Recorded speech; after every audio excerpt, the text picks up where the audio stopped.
When we were younger, probably our parents and teachers taught us the golden rule. You can find it in Matthew chapter 7, verses 12. It says, "Do unto others what you would have them do unto you." And over time, hopefully before we think about doing a particular action, we think about how it affects others, how it can help others or how it can harm others, etc. Now you see, if we take every single world religion and analyze the main principles, you get some version of this golden rule. Do unto others what you would have them do unto you. The ancient Egyptians, the Greeks, the Romans, etc., they all have this rule. And if we take a look at some of the world religions, for example, Confucianism, Judaism, Buddhism, Hinduism, Jewish roots, Christianity, Islam, etc., they all have this golden rule. Do you know why? Because it's so natural. It's imprinted in our very heart. You see, it's so natural, basically natural law. We realize that our actions truly affect others. And so we must think before we act. Because the actions we want happening to us, we don't want to do to others, right? And so we must think before we act. Because the action that we don't want to do unto others. So it's a good place for us to reflect upon in Matthew chapter 7, verses 12. Take a look and see. Let me give you some examples. Do you want to steal other people's belonging? If not, why, for example, are we stealing things from other people? How about, do we want other people to be rude to us? Maybe our answer is no. And so if that's the case, then why are we rude to other people, right? And do we want other people to be speaking badly of us? If not, then why are we speaking badly and ill of other people, right? These are things for us to think about. Now, did you know that modern science and psychology today say that we attract and mirror the people we act, right? So our action attracts and mirrors the people who we come into contact with. So imagine this, if you're angry all the time, you'll attract other people who are angry. If you are always selfish, you're going to attract other people who are selfish, right? It's just clear. Now, let's go another step further and think about this for a moment. What about when we talk about mirroring other people, right? Remember that last time when you smile at somebody, you go like this, right? They smile back, right? Or when you wave to somebody, they wave back, mirroring, attracting people. It's all part of the science. But here's the point I'm trying to get at. Understand the golden rule. And when we understand the golden rule, treat others as we would want to be treated, then the question is, well, why are we treating other people so badly, right? Why are we doing that? The answer is pretty clear. Let me give you some examples. I know some people who think this way. Think about it. Number one, they think, get even, right? I want to get even. If they steal $5 from me, I will steal $5 from them, etc., right? If they destroy my car, I'm going to go destroy their car. Getting even. Or sometimes, you even hear the saying, I don't get mad, I get even, right? Well, that's a problem. That's a problem based on this golden rule here. A second problem we see is some people go so far as to say, do unto others before they do unto you. So if I were to apply this very principle, right? Do unto others before they do it unto you. So I'm going to steal from somebody before they steal from me, right? I'm going to be rude to somebody before they become rude to me. Or I'm going to speak ill of somebody because they're going to speak ill of me, right? I'm going to do it before they do. Those two are big problems, right? So the golden rule ultimately relies on reciprocation. So do unto others as they would do unto you. You treat me nice, I'll treat you nice. You treat me badly, I'll treat you badly, etc., etc. That's sort of the gist of it. But in order for the golden rule to work, what do you have to have? Everyone at the same time has to follow the rule. Everyone has to cooperate. Now, we go out into the real world and we realize, well, that doesn't always happen, right? I'm nice to somebody, they're not always nice to me, right? I'm friendly with this person, they're not friendly to me, they're rude to me, etc., right? So in order for this principle to work, everyone has to cooperate, right? Take a look at some of the examples I gave above. It's good for us to think about it. So as you can see with the golden rule, there are some problems and there are some limitations.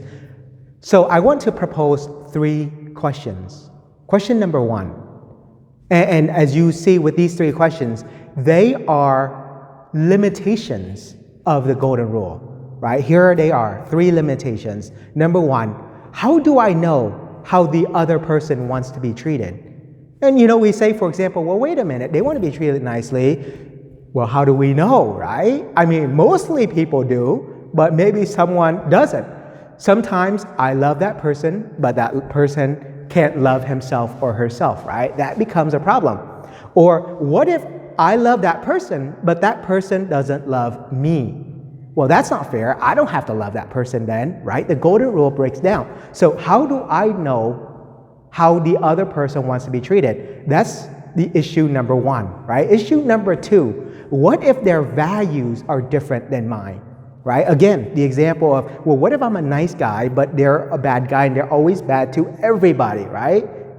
Well, that's a problem too, right? So my values and their values has to sort of align. And, ultimately, all of our hearts has a universal value, right? And that's love. But keep the thought in the back of your mind, point with limitation number 2, right? How do I know their values are the same as mine? Now, number 3, and this is where it gets tricky. What if I always do nice things to other people, but they never do it to me, right? They never do the same in return to me. I have a friend, for example, who always brings food to his neighbor, always brings, everything for years. And he tells me his neighbor never reciprocate. His neighbor never gave him anything in return. He gave him anything, they just say thank you, and then that's the end of it, right? Well, there's a problem there.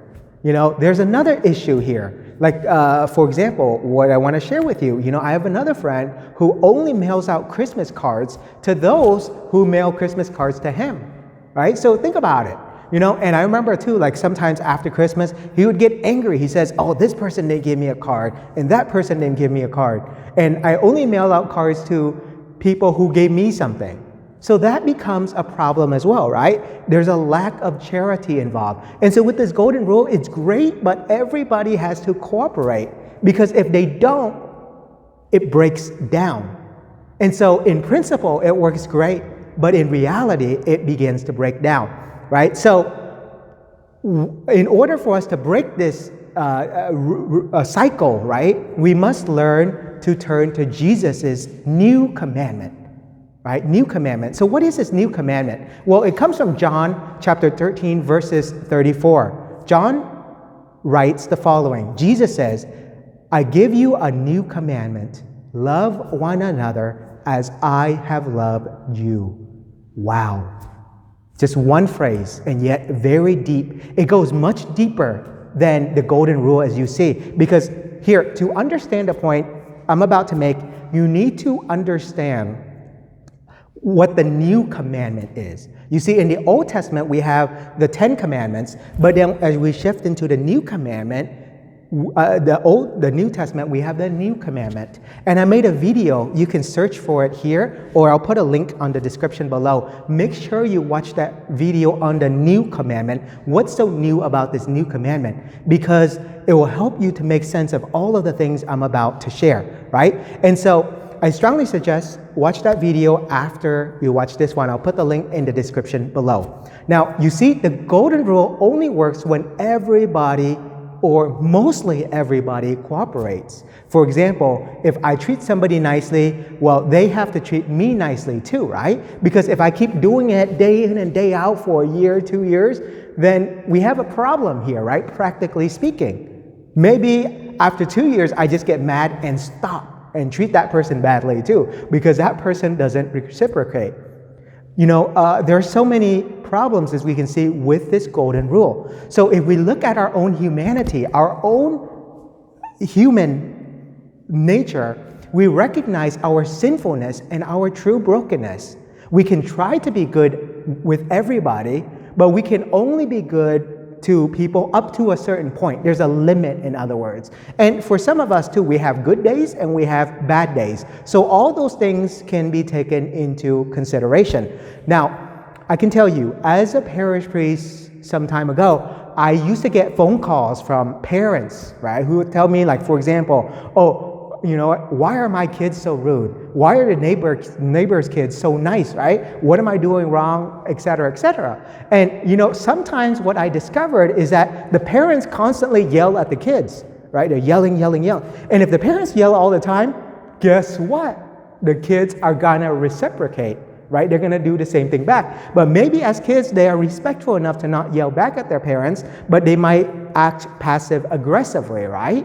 Not showing the parent love or not being respectful because the parents are yelling at them. You see, there is reciprocation in the golden rule. But listen closely now, because the only way to break this problem, the problem of the golden rule, is to follow the new commandment of Jesus Christ, right? This commandment is love. Listen to it again. Jesus says, love one another as I have loved you. This is very deep, because the first question is, it's a new commandment, right? It's not the 10 commandment.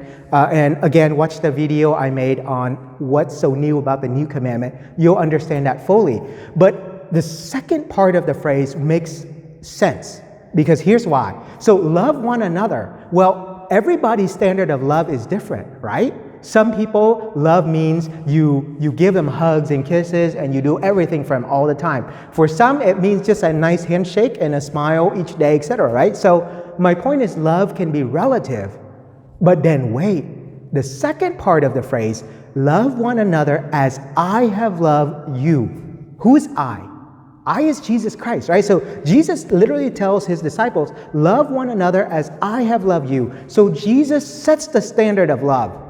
Love is no longer relative. Jesus makes it so, right? And what is Jesus' love? How does he show his love?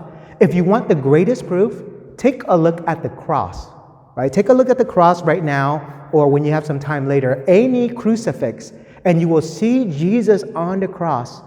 And on that very cross, Jesus says, I love you, right? I love you so much, I gave my life for you. So that's the standard of Jesus' love for us, right? So he says, love one another as I show you the love I give to you. And he does so on the cross.